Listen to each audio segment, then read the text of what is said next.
চাওক দুজন মানুহ আপোনালোকে চিনি পায়, আমি ইন্ট্ৰডাকশ্যন দিয়াৰ দৰকাৰ নাই।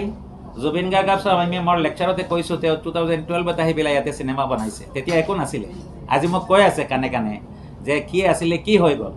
চ' আমাৰ ইউনিভাৰ্চিটি জুবিন গাৰ্গৰ পদ্মশ্ৰী আৰু ভাল ভাল এৱাৰ্ডবিলাক বহুত আগতে পাব লাগিছিল মোৰ হিচাপত।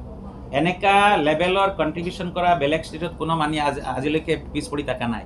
তো মই ভাবোঁ আমাৰ এই ডক্টৰেট দিয়াটো জুবিন গাৰ্গৰ কাৰণে ইট উইল অপেন দি আদাৰ এভিনিউজ। চব এৱাৰ্ড এতিয়া জুবিন গাৰ্গৰ ওচৰত আহিব। আমি এটা সৰু ইউনিভাৰ্চিটি, প্ৰেক্টিকেলি আমি 10টা বেচ কমপ্লিট কৰিছোঁ। বিভিন্ন ইউনিভাৰ্চিটি নৰ্থ ইষ্টত আছে, তেওঁলোকে জুবিন গাৰ্গক সেইটো সন্মান দিব পাৰিলে হয়। এনিৱে মই ভাবোঁ যে জুবিন গাৰ্গৰ কাৰণে বৰ ডাঙৰ কথা, আৰু তেওঁ বহুত ইম'চনেলি লিখিছে, তেওঁৰ মা থাকিলে বহুত ভাল পালে হয়। আৰু ল' মাজু ছাৰ আপোনালোকে চবেই জানে, আমাৰ মেঘালয়ৰ এজ এ ভইচ, আৰু তেওঁৰ চিনাকি বহুত আছে। তো আমি সদায় যে ইউনিভাৰ্চিটি প্ৰতি বছৰ আমি এটা ডমেইন চিলেক্ট কৰোঁ। এইবাৰ আমি ডমেইনটো আমাৰ কালচাৰ আছিলে, কালচাৰেল ফিল্ডত আছিলে, ইয়াৰ কাৰণে আমি দুজন চিলেকশ্যন কৰিছোঁ। Next year may be innovation, science and টেকন'লজিৰ পৰা ল'ম। আমি প্ৰতিটো ক্ষেত্ৰত এনেকুৱা আমি মানুহ আমি চেঞ্জ কৰি থাকিব।